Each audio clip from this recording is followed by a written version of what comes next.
ಶ್ರೀ ಗಣಪತಿ ಶಾರದಾ ಗುರುಭ್ಯೋ ನಮಃ.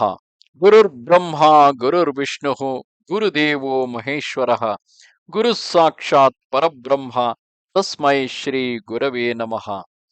Welcome to all for these discourse sessions by Gondavalekar Maharaj, Shri Brahma Chaithanya Ji Maharaj. Here is another speech that was given by him on another Guru Pournima day. Blessings to all, observing you carrying out the week long festival. I feel that there is now nothing that you need to be told. We worship a person only when we understand his views and subscribe to them.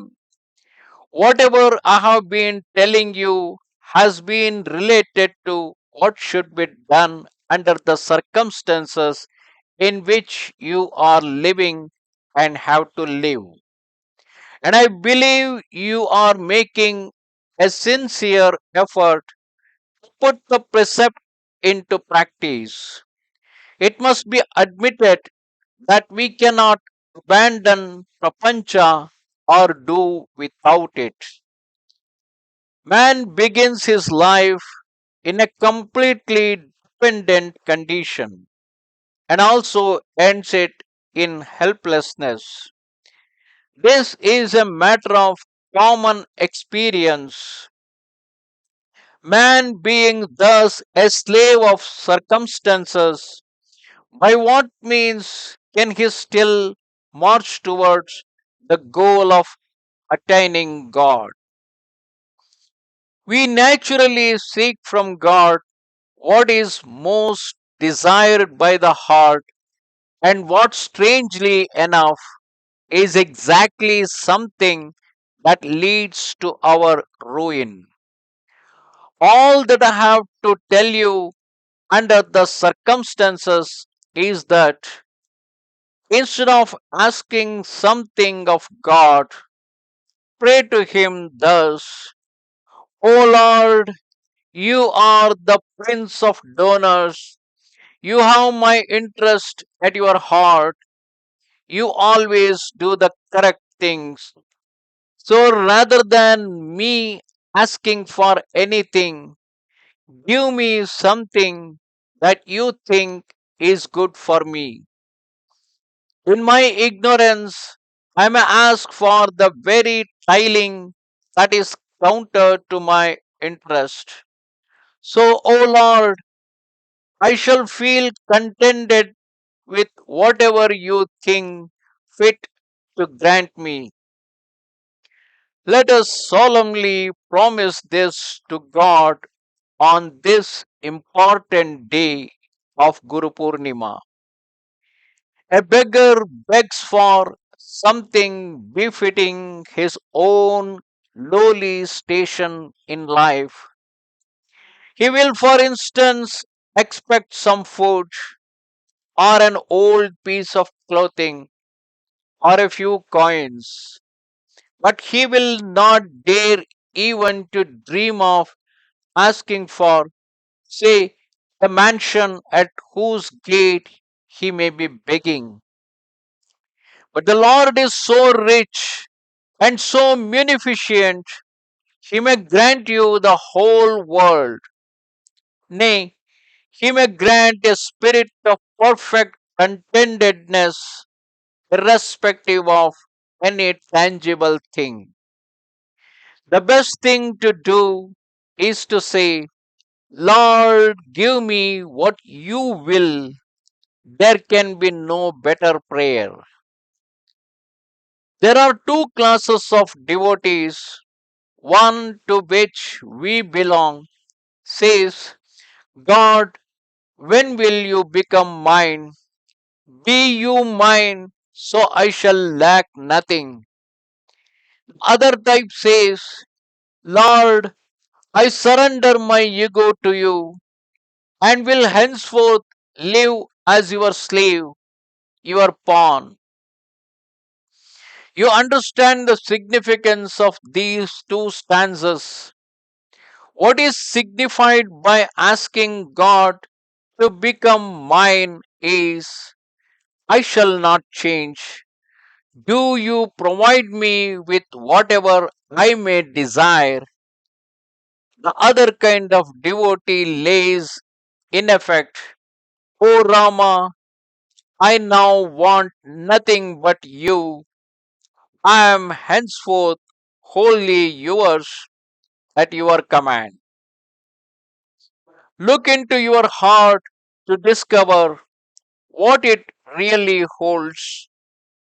If you find that you belong to the first category, which retains its ego, you must perseveringly strive to rise to the second variety and say, Lord, you have been gracious to me and granted me everything I asked for, and yet I continue to ask. This evidently means that desire is endless, insatiable. Am I then going to die with desire still in my heart? Do therefore one thing, O Lord, end my desire once for all, so that I no longer ask for anything. God is kindness par excellence. Therefore, let us surrender to Him as an infant to his mother. It lies in her lap with all trust, whatever she may bring to it. It simply opens its mouth and gulps it unquestioningly, never suspecting that it is going to be anything harmful. It is similarly fitting for us, accept without demur the situation in which He pleases to place us. Today, however, we do not have that spirit of implicit surrender. All the same, we want to attain God. The best thing to do under the circumstances is to put forth the best effort for the worldly things we desire and leave the result to God's sweet will, accepting cheerfully, contentedly whatever that comes. It is only this study that will take you nearer to the goal. Rest assured that God will back up such study. Human life, as experience shows, is so transient, so unpredictable. Great men, even divine incarnations like Rama and Krishna, had for one reason or another to quit the human frame. The fact is that their form is no longer in physical existence. However, these great people have left behind something which is as efficacious as themselves. It is a kind of invisible power or influence which works with the same effectiveness. The divine incarnations may no longer be visible, but they have left behind a blessing and assurance for all time that whoever earnestly abides by it shall be blessed with beatitude. The Lord has said, in effect, do you really yearn, aspire to become mine?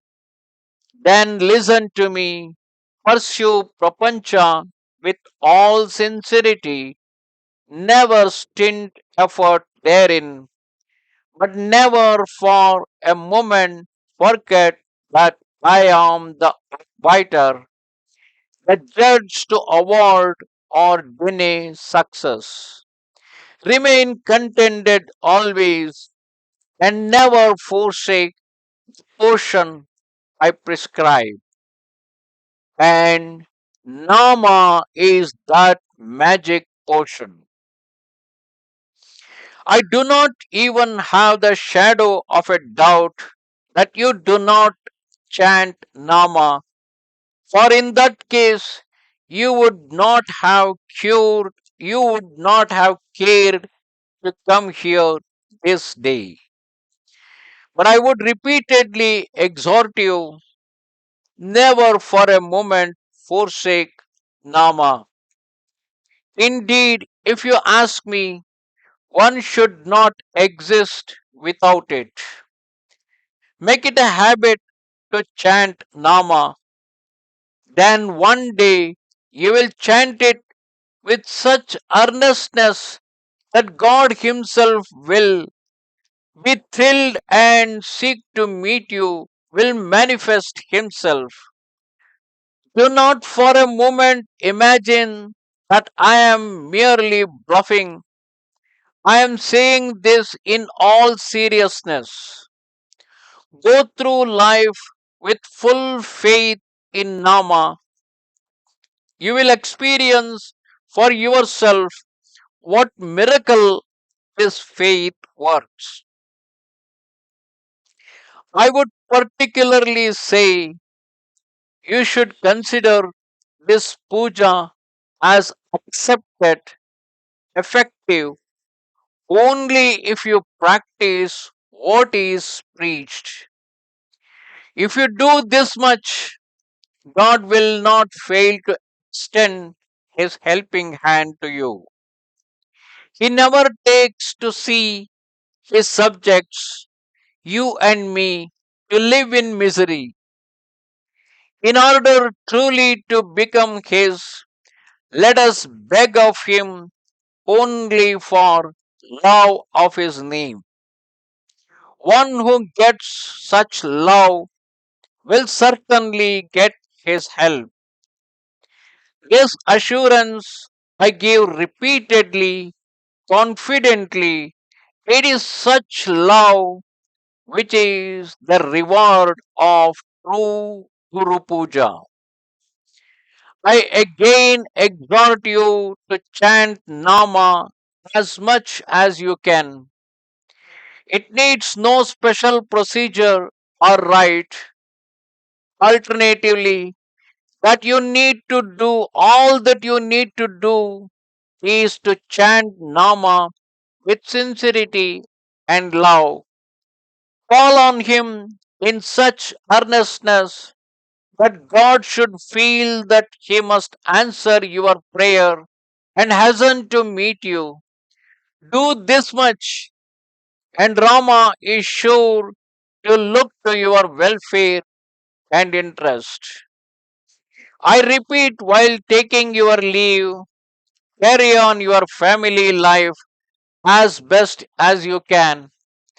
Attend carefully to the demands of duty. Take care while doing all things that God is always in your sight and memory, and chant Nama. Rama will shower his grace on you. May you ever be happy. Lord bless you. Namaste Sharade Devi Kashmir Puravasini Twamaham Prarthaye Nityam Vidyadanancha Dehime. Goodbye.